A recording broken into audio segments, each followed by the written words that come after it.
Guys, ABS की पाठशाला में आप सभी का स्वागत है। आज हम क्लास 12 बायोलॉजी का चैप्टर 6 को कंटिन्यू करेंगे और ये चैप्टर 6 का 5वां लेक्चर है। और इस लेक्चर में हम आपको डीएनए की संपूर्ण जानकारी देंगे, यानी डीएनए की जो संरचना होती है वो किस प्रकार बनी होती है, इसकी संपूर्ण जानकारी आपको हम देंगे। इससे पहले वाले वीडियो में यानी पार्ट 5 में हम बात कर चुके हैं कि जो डीएनए की संरचना की जो आणविक आधार होती है, यानी किस चीज से मिलकर के डीएनए अणुओं का निर्माण होता है, उसके बारे में हम बात कर चुके हैं। अगर आपने उस वीडियो को अभी तक नहीं देखा है तो उसका लिंक आपको नीचे डिस्क्रिप्शन बॉक्स में मिल जाएगा, वहां पर जाकर आप उस वीडियो को देख सकते हैं। तो चलिए आज का हम टॉपिक स्टार्ट करते हैं। जो हमारा टॉपिक है आज का वो है डीएनए की संरचना।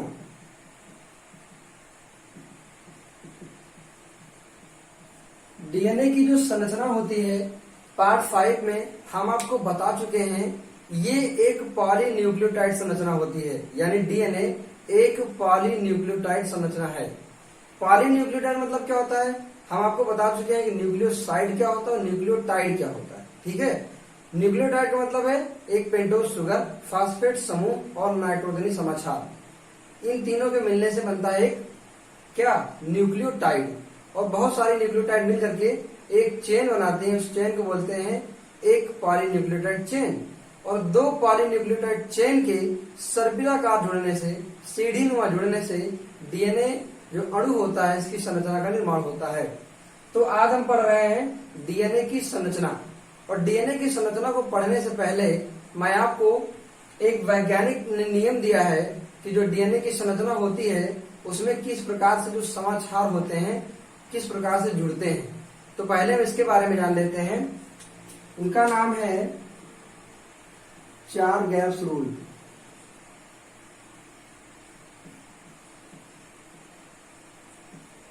यानी 4 गैप का, इस तरह कह सकते हो, 4 गैप का नियम।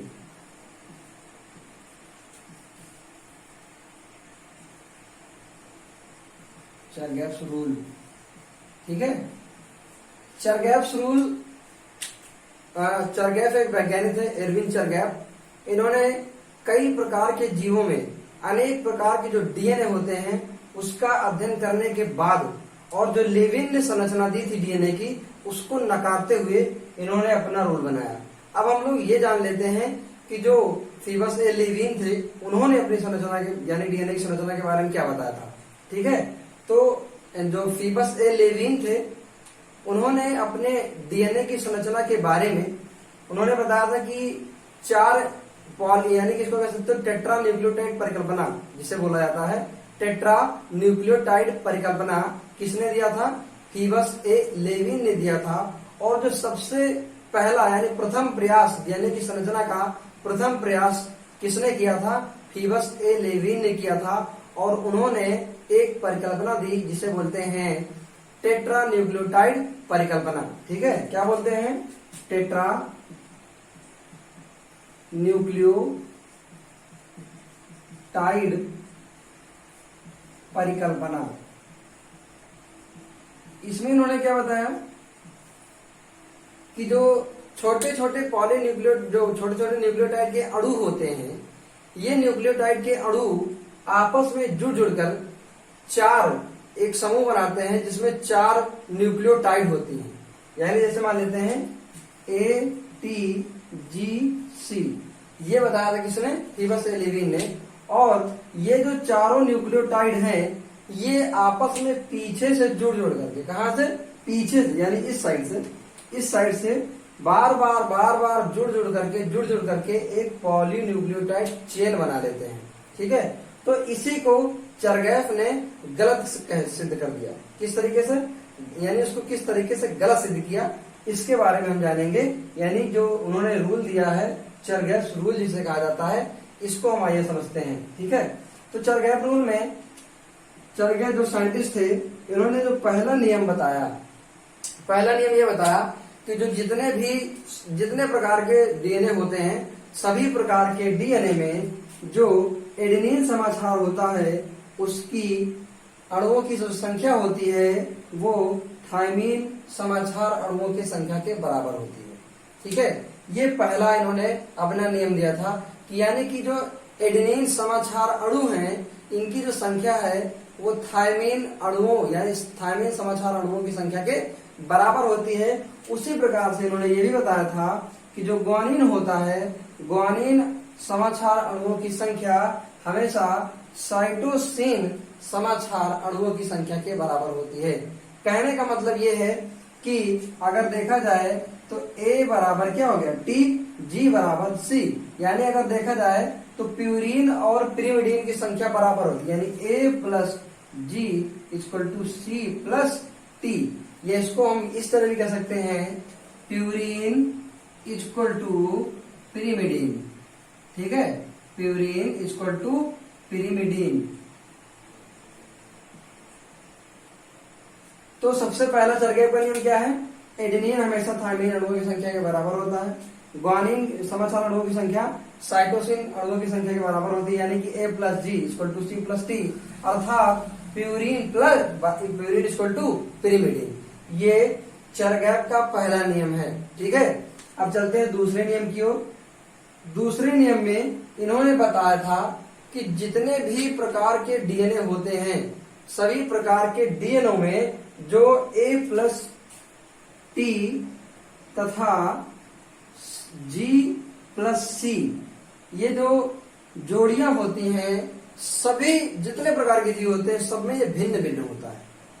कहने का मतलब ये है कि A प्लस T तथा G प्लस C सभी अलग अलग प्रकार के जीवों में अलग अलग होता है, लेकिन एक ही जीवजात के सदस्यों में इनकी जो संख्या होती है, इनका जो अनुपात होता है वो समान होता है। तो चरगैप ने अपने दूसरे नियम में क्या बताया कि A प्लस T तथा G प्लस C का अनुपात अलग अलग जीवों में अलग अलग होता है, तथा एक ही प्रकार के जीवों में, एक ही जाति के सदस्यों में डीएनए में A प्लस T तथा G प्लस C का जो अनुपात होता है वो क्या होता है, समान होता है। अर्थात इसको हम कह सकते हैं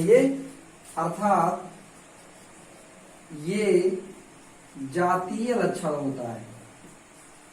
कैसा लक्षण होता है, जातीय लक्षण होता है, ठीक है। अब हम बात करते हैं तीसरे नियम की। तो चरगैप ने अपना तीसरा नियम क्या बताया था, ठीक है, ये भी जानना बहुत जरूरी है हमारे लिए। चरगैप ने पहले नियम में क्या बताया कि एडेनिन अणुओं की संख्या थायमीन अणुओं की संख्या के बराबर होती है, ग्वानिन अणुओं की संख्या साइटोसिन अणुओं की संख्या के बराबर होती है, यानी कि अर्थात A प्लस G बराबर C प्लस T, या कह सकते हो प्यूरिन इक्वल टू पिरिमिडीन।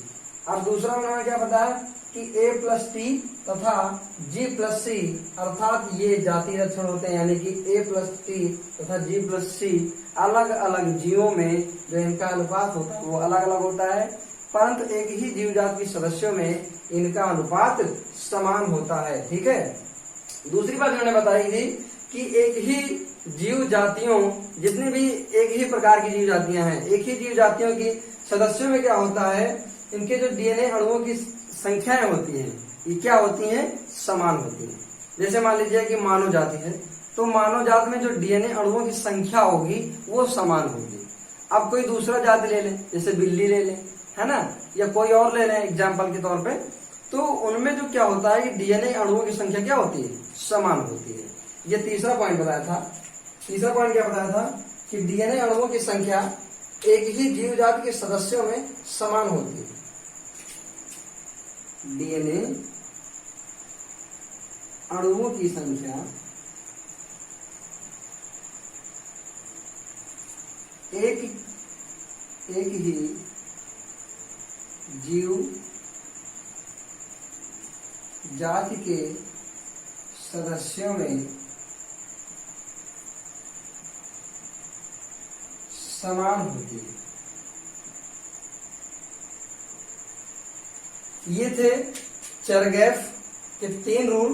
पहला रूल क्या है, एडेनिन अणुओं की संख्या थायमीन अणुओं की संख्या के बराबर होगा, ग्वानिन अणुओं की संख्या साइटोसिन अणुओं की संख्या के बराबर होगा, अर्थात A प्लस G बराबर C प्लस T होगा। A प्लस G ये दोनों क्या है, प्यूरिन समाचार है। प्यूरिन अणुओं की संख्या हमेशा क्या होगी, पिरिमिडीन अणुओं की संख्या के बराबर होगी। दूसरा नियम में क्या बताया कि ए प्लस टी तथा जी प्लस सी का अनुपात अलग अलग जातियों में, अलग अलग जीव जातियों में अलग अलग होता है, परंतु एक ही जीव जाति के सदस्यों में ए प्लस टी तथा जी प्लस सी का अनुपात समान होता है। ठीक है, याद रखना। तीसरा पॉइंट बताया कि डीएनए अणुओं की संख्या एक ही जीव जाति के सदस्यों में समान होती है। अर्थात कोई भी एग्जाम्पल ले लें तो एक ही जीव जाति के जो सदस्य होंगे उनमें डीएनए जो अणुओं की संख्या होगी वो क्या होगी, समान होगी, किसी में भिन्न नहीं होगी। तो ये थे चरगैफ रूल, यानी कि चारगैफ के तीनों नियम। अब हम बात करेंगे डीएनए अणुओं की संख्या के, यानी डीएनए अणु की संरचना के बारे में। ठीक है, तो हम ये जान लेते हैं कि डीएनए अणु की संरचना के बारे में सबसे प्रथम प्रयास जानने का किसने किया था? हीबस ए लेविन ने 1909 में, 1910 में, 1910 और 1909 के बीच में इन्होंने 1909 से 1910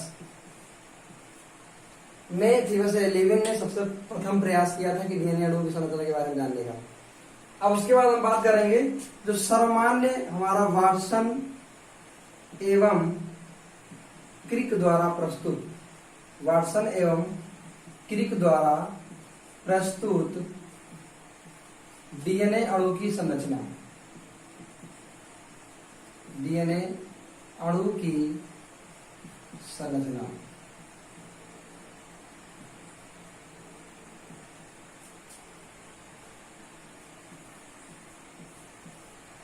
structure of DNA proposed by Watson and Crick. देखिए यहां पर एक साइंटिस्ट वाटसन है और दूसरे साइंटिस्ट क्रिक है। सबसे ज्यादा जो सर्वमान्य डीएनए अणु की संरचना है वो वाटसन और क्रिक द्वारा प्रस्तुत की गई है, और ये कब की गई है? 1953 में। किस सन में? 1953 में इन्होंने बताया था कि डीएनए की अणु की जो संरचना होती है ये पॉलीन्यूक्लियोटाइड संरचना होती है। ये किसने बताया था? वाटसन और क्रिक ने 1953 में बताया था, और इसके लिए इन्हें 1962 का नोबेल पुरस्कार दिया गया।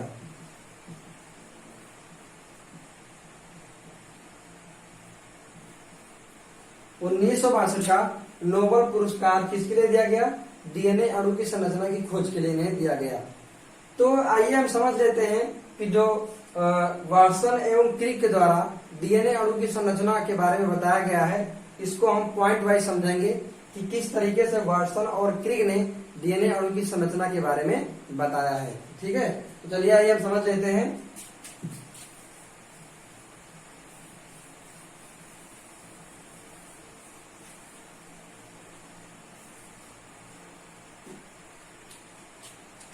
सबसे पहला पॉइंट वाटसन और क्रिक ने यह बताया कि जो डीएनए अणु की संरचना होती है, डीएनए अणु के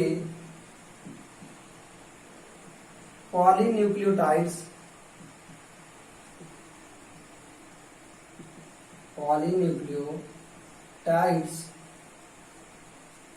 एक ही अक्ष के, एक ही केंद्रीय अक्ष के चारों ओर सर्पिलाकार दक्षिणावर्त घूम घूम करके एक संरचना बनाते हैं।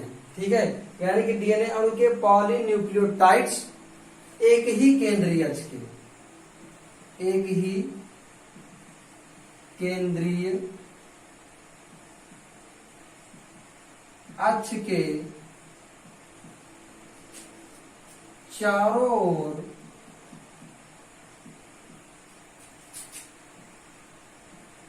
दक्षिणावर्त, चारों ओर दक्षिणावर्त लिपटी होती हैं।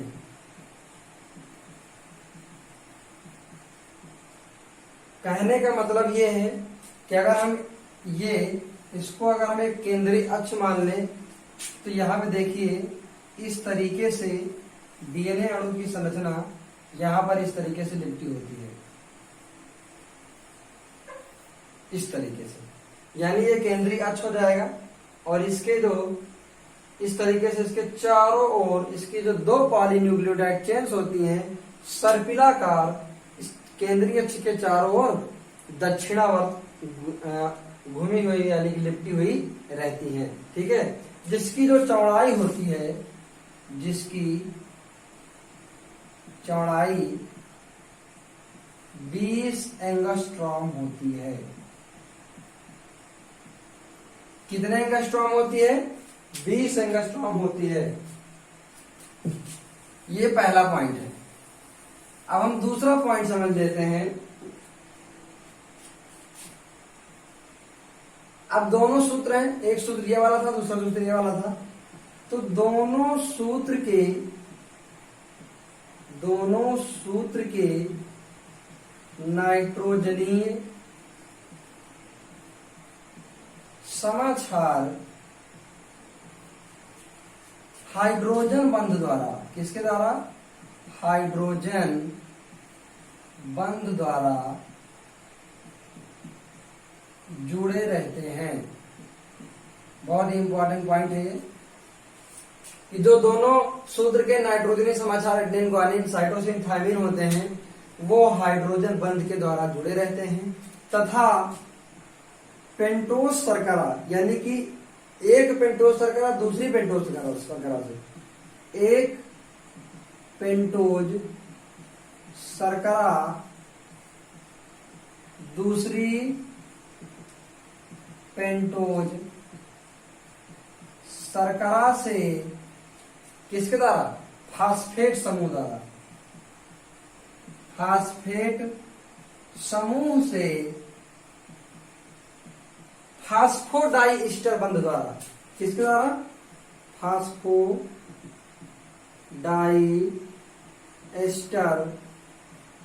बंध द्वारा जुड़े रहते हैं। दूसरा पॉइंट, जो दोनों सूत्र होते हैं इस तरह के जो लिपटे होते हैं, उनमें जो नाइट्रोजन समाक्षार होते हैं वो हाइड्रोजन बंध के द्वारा जुड़े होते हैं। ठीक है, और जो पेंटोज शर्करा, एक पेंटोज शर्करा दूसरी पेंटोज शर्करा से फास्फेट समूह से, किससे? फास्फेट समूह से, किसके द्वारा? फास्फोडाइस्टर बंध द्वारा जुड़े रहते हैं। ठीक है, अब इसको आगे और थोड़ा समझ लेते हैं कि जो एडेनिन होता है, एडेनिन हमेशा किसके साथ जुड़ता है? थायमिन के साथ, और डबल हाइड्रोजन बंध के द्वारा, कितने द्वारा? 2 हाइड्रोजन बंध द्वारा जुड़ा होता है। कितने हाइड्रोजन बंध द्वारा? 2 हाइड्रोजन बॉन्ड द्वारा जुड़ा रहता है। और ग्वानिन हमेशा साइटोसिन से ट्रिपल बॉन्ड वाला, यानी 3 हाइड्रोजन बॉन्ड द्वारा जुड़ा रहता है। यह था वाटसन और क्रिक का सेकंड पॉइंट। हम पॉइंट वाइज में आपको बता रहे हैं ताकि आपको समझने में आसानी हो। ठीक है, नेक्स्ट जो हमारा तीसरा पॉइंट है, द्विकुंडलिनी जो होती है, इसका जो प्रत्येक कुंडल होता है, इसको समझिए।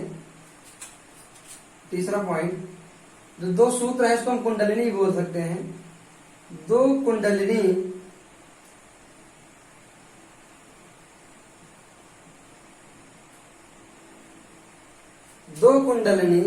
का जो एक घुमाव होगा, 2 कुंडलिनी का प्रत्येक कुंडल केंद्रीय अक्ष की 34 एंगस्ट्रॉम लंबाई में फैला होता है, जिसमें 10 नाइट्रोजनीय समाक्षार जोड़ियां होती हैं। तो तीसरे पॉइंट में क्या है, जो 2 कुंडलिनी है उसका जो प्रत्येक कुंडल है वो केंद्रीय अक्ष से 34 एंगस्ट्रॉम लंबाई में फैला होता है, और जिसमें कितने? 10 नाइट्रोजनी समाक्षार जोड़ियां होती हैं। कितनी? 10 नाइट्रोजनी समाक्षार जोड़ियां होती हैं। अभी हम आपको इसका संरचना बना के दिखाएंगे, तब उसमें आपको क्लियरली समझ में आ जाएगा। ठीक है, अब हमारा नेक्स्ट पॉइंट है चौथा पॉइंट है कि डीएनए की पूरी लंबाई में, डीएनए की पूर्ण लंबाई में कुंडलीनीकरण के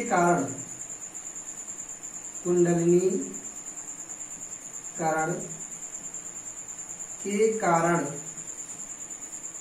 इसमें दो खांच बन जाते हैं, दीर्घ एवं लघु खांच बन जाते हैं, लघु खांच बन जाते हैं, जिसमें दीर्घ खांच की जो लंबाई होती है वो 1.2 mm होती है, तथा जो लघु खांच होता है, छोटा खांच जो होता है, लघु खांच की जो लंबाई होती है कितनी होती है, 0.6 mm होती है। ठीक है, ये डीएनए अणु का जो संरचना है उसका जो चौथा पॉइंट है। पांचवा पॉइंट कहता है कि जो डीएनए अणु होता है, कौन सा डीएनए अणु जो होता है उसकी जो लंबाई होती है, यानी कि आमने सामने डीएनए में पॉलीन्यूक्लियोटाइड चेन होती है, पॉलीन्यूक्लियोटाइड चेन में दो क्या होती है, नाइट्रोजन समाक्षार होते हैं, एक आमने सामने एक दूसरे जुड़े होते हैं। तो जो आमने सामने के जो नाइट्रोजन समाक्षार दो जुड़े होते हैं उनमें सदा एक प्यूरीन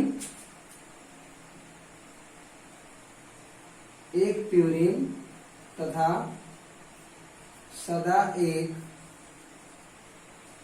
पिरिमिडिन होता है।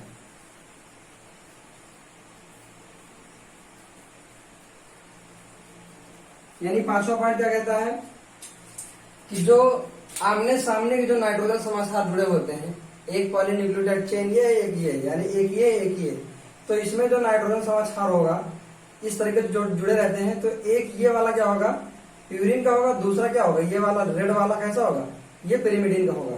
यानी कि एक सदा जो है प्यूरिन का होगा और एक सदा एक क्या होगा, पिरिमिडिन का होता है। ठीक है, नेक्स्ट जो हमारा छठवां पॉइंट है, ये बहुत ही इंपॉर्टेंट पॉइंट है। आइए हम लोग देखते हैं छठवां पॉइंट क्या कहता है। छठे पॉइंट में कहते हैं कि जो दोनों सूत्र होते हैं ये एक दूसरे के विपरीत होते हैं। कहने का मतलब एक की दिशा 5 प्राइम टू 3 प्राइम होती है तथा दूसरे सूत्र की जो दिशा होती है वो 3 प्राइम टू 5 प्राइम होती है। ये सूत्र की दिशा बता रहे हैं। दोनों सूत्र एक दूसरे के विपरीत होती हैं। एक सूत्र की जो दिशा होती है वो 5 प्राइम टू 3 प्राइम होती है तथा दूसरे सूत्र की दिशा 3 प्राइम टू 5 प्राइम होती है। अब इसको हम लोग निम्न संरचना के द्वारा समझेंगे। अभी आपको बता रहे हैं संरचना कि किस प्रकार से 5 प्राइम 3 प्राइम होता है, किस प्रकार से जो इसकी लंबाई होती है एक कुंडल का 34 एंगस्ट्रॉम होती है। दो नाइट्रोजन जो पॉलीपेप्टाइड चेन होती है दोनों के बीच की जो दूरी होती है 3.4 एंगस्ट्रॉम होती है। ठीक है, और जो दीर्घ खांच होता है 1.2 mm इसकी चौड़ाई होती है, यानी लंबाई इसकी जो होती है। और जो लघु खांच होता है उसकी जो लंबाई होती है 0.6 mm होती है। और किस तरीके से 5 prime to 3 prime 3 prime to 5 prime होती है इसके बारे में हम देख लेते हैं थोड़ा सा। ठीक है, और ये हमारे लिए जानना भी बहुत जरूरी है। अगर इसको हम समझेंगे नहीं, रटेंगे, तो इसको रट के आप लोग परीक्षा में लिख नहीं पाएंगे। ठीक है, तो हमारे लिए जो पॉइंट हैं इन पॉइंट को तो हम याद कर सकते हैं किसकी सहायता से, चित्र की सहायता से। तो चित्र बनाना हमारे लिए उतना ही महत्वपूर्ण है जितना कि हम पॉइंट में समझेंगे। तो जो चित्र बनाएंगे उस चित्र से आसानी से हम लोग समझ सकते हैं कि किस तरीके से जो पॉइंट्स लिखे गए हैं उन पॉइंट्स को हम आसानी तरीके से समझ सकते हैं। ठीक है, तो चलिए यहाँ पे देखते हैं हमने क्या बताया था कि एक पेंटोज शुगर होता है। ये हो गया पेंटोज शुगर, और पेंटोज शुगर में यहाँ पर 5वां कार्बन होता है CH2 और यहाँ से क्या जुड़ा होता है, एक फास्फेट समूह जुड़ा होता है। ये पहला कार्बन है, ये दूसरा कार्बन है, ये तीसरा कार्बन है, चौथा कार्बन है, 5वां कार्बन है। और तीसरे कार्बन से एक फास्फेट समूह जुड़ा होता है इस तरीके से ये। ठीक है, और यहाँ पे फिर देखिए फिर CH2 होगा और फिर इस तरीके से यहाँ पे ऑक्सीजन ये। फिर तीसरे वाले कार्बन से फिर एक फास्फेट समूह जुड़ा होगा इस तरीके से, ठीक है। और ये इस तरीके से ऑक्सीजन जुड़ा होता है। फिर तीसरे कार्बन से इस तरीके से अगर देखा जाए, यहाँ पे थोड़ा सा मिस्टेक हो गया, यहाँ पे CH2 होगा और ये CH2 इस तरीके से तीसरे कार्बन से फिर क्या जुड़ा होगा, फास्फेट जुड़ा होगा, और इस फास्फेट से फिर जुड़ा होगा CH2, और इस CH2 से फिर जुड़ा होगा पेंटोस शुगर, यानी कि इस तरीके से देख लीजिए, ठीक है। तो इस तरीके से इसकी संरचना होती है।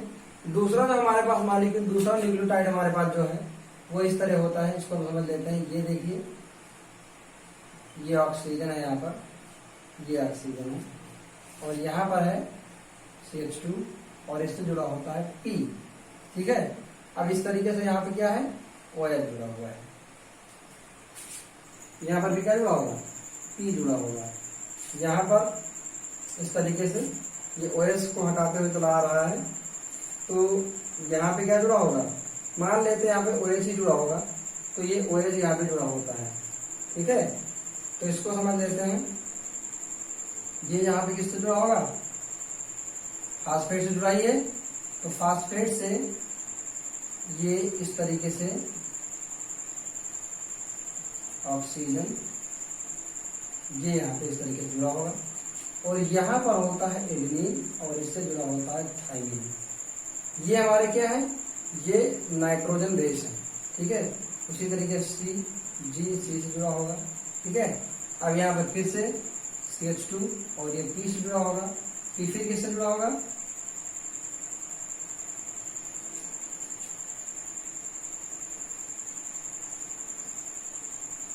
ये देखिए यहाँ पर ऑक्सीजन, और यहाँ से फिर P डबल बॉन्ड करके इस तरीके से जुड़ा होगा, और यहाँ से फिर CH2 जुड़ा होगा, ठीक है। इससे फिर P जुड़ा होगा, फिर इससे जो है पेंटोस शुगर जुड़ा होगा। ऑलवेज इस तरीके से होता है। तो यहाँ पे देखिए किस तरीके से एक दूसरे से जुड़ रहे हैं। देखिए यहाँ पर ये फिर CH2 यहाँ पे होगा, CH2OH आगे होगा, ठीक। तो यहाँ पे देखिए एक तरफ ये OH है, एक तरफ ये OH है, और ये पांचवें कार्बन पर जुड़ा फास्फेट, ठीक है। और यहाँ पे देखिए तीसरे कार्बन जुड़ा OH। तो ये इसकी जो दिशा है ये 5 है, यहाँ पे देखो 1 2 3, तो इसकी जो दिशा हो जाती है कैसी हो जाती है, इसको हम मान लेते हैं 5 प्राइम टू 3 प्राइम, ठीक है।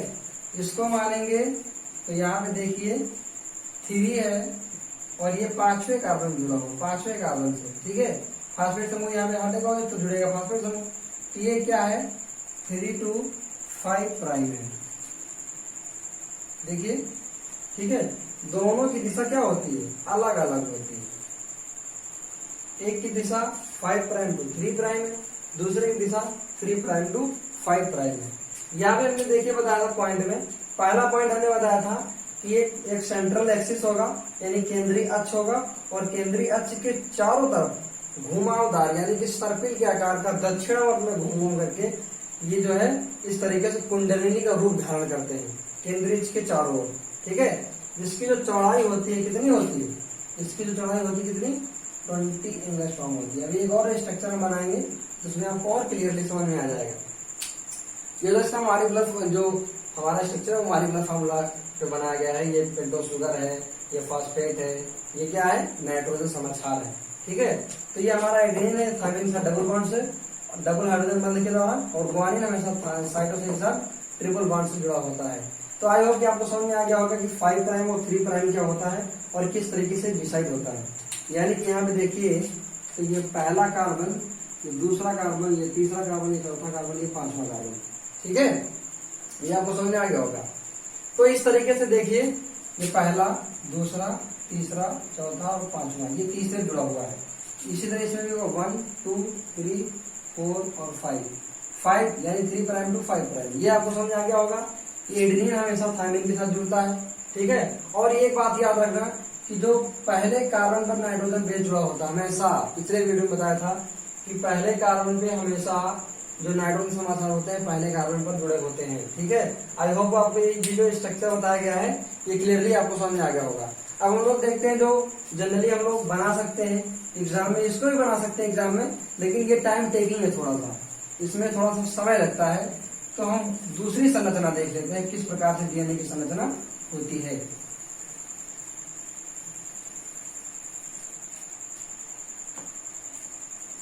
ये हमारा मान लेते हैं एक सेंट्रल एक्सिस है, ये मान लीजिए हो सकता है थोड़ी टेढ़ी हो तो माफ कर दीजिएगा। ठीक है, आप लोग सीधी लाइन खींच सकते हैं। तो ये केंद्रीय अक्ष है, सेंट्रल एक्सिस है, इसके चारों ओर घुमा हुआ रहता है इस तरीके से, इस तरीके से। ठीक है, इसको हम लोग इस तरीके से दिखा सकते हैं इस स्ट्रक्चर को।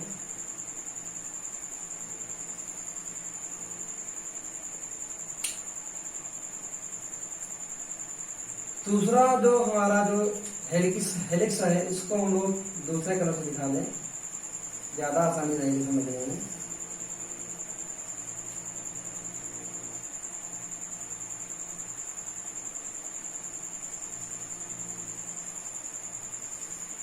देखिए, ये अगर हम यहां से लें, यहां से और यहां तक की दूरी, ये एक कुंडल बनाता है। ये एक हेलिक्स है ब्लू कलर का और दूसरा रेड कलर का जो आपको दिख रहा है ये दूसरा हेलिक्स है। यानी डबल हेलिकल स्ट्रक्चर होता है, डबल स्टैंडर्ड, इसको स्ट्रैंड भी बोल सकते हो, हेलिक्स भी बोल सकते हो, यानी कि दो कुंडल बोल सकते हो या दो सूत्र बोल सकते हो, एक सूत्र लिए दूसरा सूत्र लिए, एक कुंडल ये दूसरा कुंडल ये। तो जो प्रत्येक कुंडल होता है, यानी कि जो कुंडलिनी की संरचना होती है, दो कुंडलिनी, प्रत्येक कुंडल में की लंबाई जो होती है कितनी होती है, वो होती है 34 यानी 34 एंगस्ट्रॉम होती है। ठीक है, और इनके बीच में कितने नाइट्रोजन को कितने न्यूक्लियोटाइड होते हैं, 10 जोड़ी। कितने, 10 जोड़ी। यानी कि ए से जुड़ेगा टी, जी से जुड़ेगा सी, टी से जुड़ेगा ए, और फिर यहाँ जुड़ा होगा ए, तो फिर यहाँ पर जी से जुड़ेगा सी, टी से जुड़ेगा ए, और यहाँ पे सी से जुड़ेगा जी, और यहाँ पे जुड़ेगा ए से जुड़ेगा टी। ठीक है, तो देख लीजिए थोड़ा सा इसको, यहाँ से यहाँ तक की जो दूरी होती है उसमें 10 नाइट्रोजनस बेस पेयर होते हैं। एक यहाँ पे होगा, अभी एक ये 1 2 3 4 5 6 7 8 9 10, यानी एक हम इसमें यहाँ पे और दिखा सकते हैं, यानी 10 होते हैं टोटल। तो हमको 10 तो काउंट ही करने हैं, तो एक तो यहीं पर है। ठीक है, एक यहाँ पर हम बढ़ा सकते हैं, तो इसको बढ़ा लेते हैं, यानी कि सी जुड़ा होगा किससे, जी के साथ, और जी जुड़ा होगा किसके साथ, सी के साथ। तो 1 2 3 4 5 6 7 8 9, एक यहाँ पे 10। ठीक है, कितने बेस पेयर होते हैं, 10 बेस पेयर होते हैं। याद रखना हमेशा, एडेनिन हमेशा थायमिन के साथ, ग्वानिन हमेशा साइटोसिन के साथ जुड़ता है। और इसकी जो चौड़ाई होती है, ये जो इसकी चौड़ाई कितनी है, 20 एंगस्ट्रॉम है। कितनी है, 20 एंगस्ट्रॉम है इसकी चौड़ाई। डीएनए की जो चौड़ाई होती है कितनी, 20 एंगस्ट्रॉम होती है। अब देखिए, यानी कि अगर देखें तो यहाँ से लेकर यहाँ तक की जो दूरी है, यहाँ से लेकर यहाँ तक की दूरी कितनी है, 10 एंगस्ट्रॉम है। और इनके बीच की जो दूरी होती है, यानी कि ये और ये, इनके बीच की जो दूरी होती है 3.4 एंगस्ट्रॉम होती है।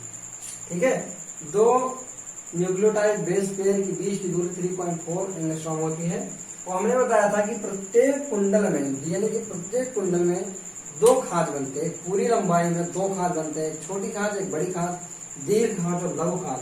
तो देखिए यहाँ पर एक ही लघु खांच बन रही है, इसको देख लो, ये छोटी खांच, ये यहाँ से यहाँ तक, इसकी जो लंबाई कितनी है 0.6 mm। दूसरी खांच ये बनती है, ये वाली खांच, ये दूसरी खांच, इसको भी कर सकते हैं दूसरी खांच। ये दूसरी खांच बनती है केंद्रीय अक्ष से, इसको देखते हैं, एक ये छोटी एक ये बड़ी, यानी दूसरी जो खांच होती है उसकी जो लंबाई होती है कितनी होती है, 1.2 mm होती है। ठीक है। 1.2 में दीर्घ खांच की लंबाई होती है और ये जो छोटी खांच होती है उसकी लंबाई कितनी होती है 0.6 mm होती है। ठीक है, तो ये इसकी चौड़ाई 20 एंगस्ट्रॉम, आधी चौड़ाई 10 एंगस्ट्रॉम, एक प्रत्येक कुंडल की बीच दूरी 34 एंगस्ट्रॉम होती है। दो न्यूक्लियोटाइड बेस पेयर की बीच दूरी 3.4 एंगस्ट्रॉम होती है। ठीक है, दीर्घ खांच की जो लंबाई होती है वो 1.2 mm होती है, छोटी खांच की लंबाई 0.6 mm होती है। ठीक है, एक कुंडल में 10 न्यूक्लियोटाइड बेस पेयर होते हैं। ठीक है, तो ये था पूरा हमारा डीएनए की संरचना के बारे में। इस तरीके से हम पूरा बनाते हुए चले जाएंगे, चाहे इतना हम बनाते हुए चले जाएंगे। ठीक है, तो ये हुआ हमारा डीएनए की संरचना के बारे में। तो आज हमने क्या क्या देखा, चरगैप का नियम देखा। ठीक है, चरगैप के नियम हमने क्या देखा कि ए हमेशा टी के बराबर, जी हमेशा सी के बराबर, यानी ए प्लस टी बराबर जी प्लस सी, प्यूरिन की संख्या बराबर पेरीमेटिक की संख्या। ठीक है, ये हमने देख लिया। दूसरे पॉइंट हमने देखा कि जो प्रत्येक डीएनए होता है, सभी प्रकार के डीएनए में ए प्लस टी तथा जी प्लस सी का जो अनुपात होता है वो भिन्न भिन्न होता है, अलग अलग जातियों में, लेकिन एक ही जात के सदस्यों में ये समान होता है। तीसरा हमने देखा कि जो डीएनए की संरचना होती है ये एक समान होती है, एक जीव जाति सदस्यों में डीएनए की जो संरचना है ये समान होती है, अलग अलग जाति में अलग अलग प्रकार का होता है, कहने मतलब ये है। फिर उसके बाद हमने देखा फिगर से लेविन ने टेट्रान्यूक्लियोटाइड संरचना दिया था, उसके बारे में हमने बात किया। उसके बाद हमने बात किया कि जो वाटसन और क्रिक द्वारा 1953 में सजेस्ट किया, प्रपोज किया हुआ डीएनए की संरचना है, इसके बारे में हमने देखा। उसमें 6 पॉइंट्स हमने देखे और 6 पॉइंट्स के बाद हमने संरचना के बारे में डिस्कस किया। उसका जो मॉलिक्यूलर स्ट्रक्चर है यानी आणविक संरचना, उसके बारे में हम बात कर चुके हैं। और ये हमारा जो संरचना है इस तरीके से केंद्रीय के चारों किस तरीके से घुमाव होता है, इसके बारे में हमने देखा। ठीक है, अगर आपको ये वीडियो पसंद आया हो तो इसे लाइक करें, ज्यादा से ज्यादा अपने दोस्तों में शेयर करें। अगर आप हमारे चैनल पर नए आए हैं तो हमारे चैनल को सब्सक्राइब करके बेल आइकन को हिट करना ना भूलें, जिससे आने वाले वीडियोज का नोटिफिकेशन आपको मिलता रहे। धन्यवाद।